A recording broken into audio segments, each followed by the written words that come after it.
is the multi-lock integrator that was on a job yesterday. It was in a door, they'd lost the keys, they asked me to change the lock, and the guy said, well, just drill it. But I thought to myself, well, what a shame. It'd be nice if I could pick this lock and then bring it home for practice, and also to show how the method that I use to open these. And so here we are. This turning tool comes from a cheap dimple flag kit on the internet. I can't remember the name of the kit, but it's a very distinctive shape.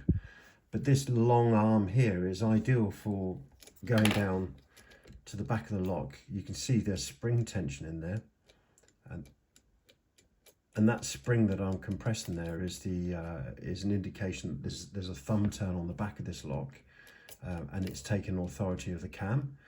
So you can take authority of the cam as you pick it, or once you've picked it, you can then try and get yourself onto the cam using a pick or something else, inserting inside the lock. I'm going to use a flag tool, really light tension, and what I'm going to do is I'm just going to go backwards and forwards through these pins. Very small turning motion with my fingers there, and what I'm doing is I'm looking for pins that are binding. So as I go backwards and forwards, if I find resistance in a pin, then I will then stop and set it.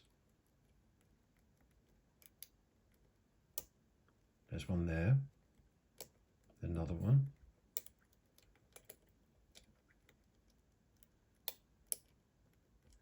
And as you can see, it's really a case of fingertip control.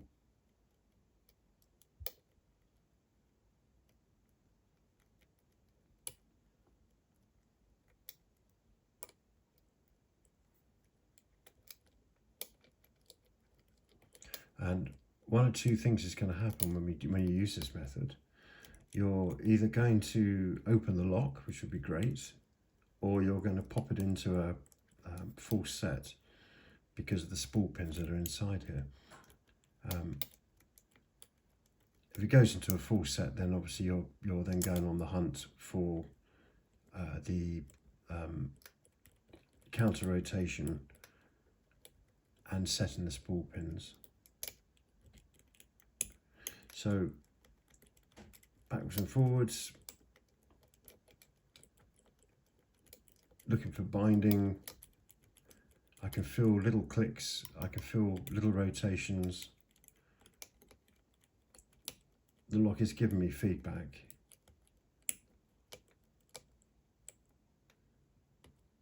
There we go. So the lock is now just kicked into a full set.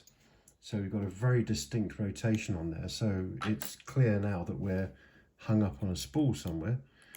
So let's just pop the pick in and have a little explore. See if we can find which pin it is that's holding us up. Okay, so there's the passage of the pick is being blocked now at the back there, possibly by the spool pin that's holding us up. So I'm just going to counter rotate so I get the pin on top. So the pick on top of the pin even. And then once that's on top, let's get it past.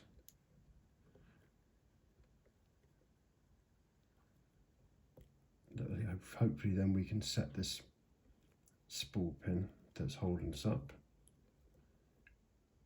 It's highly likely at this stage that we're going to lose everything else. Okay, there we go. So I've just got the pick past it. I think it was this one here.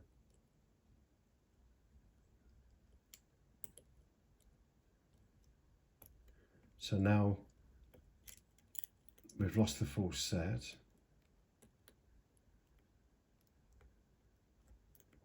Possibly one of the pins is now overset. It may well be that one that was stuck there at the back. There we go, we've got the full set back. And now we're stuck on a spool pin at the front now. So let's just set that. Nice counter rotation on that one.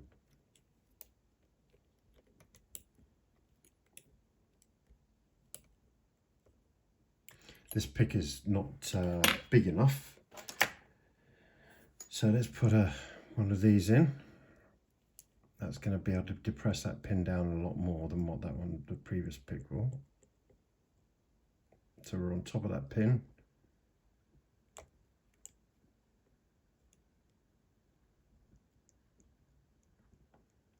The pin is bound heavily.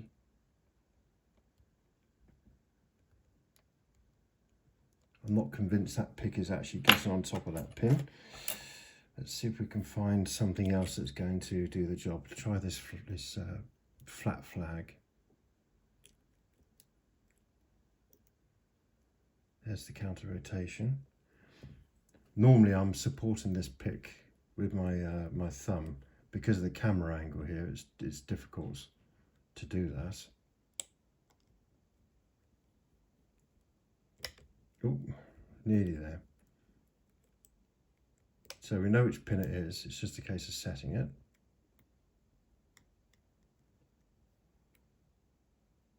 Come on. Okay, let's try another pick. Keep working our way through these until we find one that's going to be able to push that down far enough.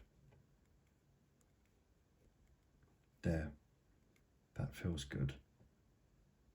Let's see if this pick can set that pin. A little bit of manual counter rotation going in. There we go, that pin's set. So now we're hung up on just something else in here. There's another pin behind it, another spool pin behind. Let's see if we can set that one.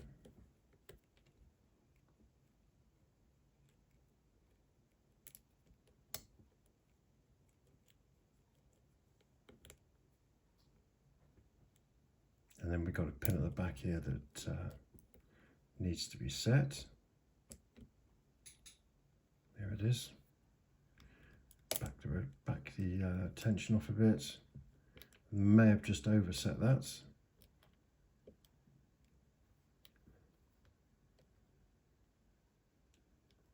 Okay.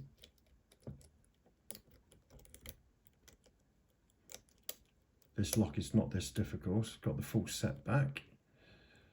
There we go. Push that pin down. And there we go, we've got the open. Well, so there you go. That's the method that I use anyway. I think we've actually got the cam. I just need to pop that tool in the back there. There we go, yep. So we've got the cam on the back there. So now the door is officially unlocked. Turn it all the way around. And there we go, we're locked up again. Anyway. That's the method I use. I'm sure there's plenty of methods and lots of different ways. People will look at this and say, oh, well, you're doing that all wrong. Maybe, but I'm getting them open on the jobs and it's non-destructive. And yeah, they're a great lock. They give lots of feedback. It's just getting it to that stage where it's going into its full set.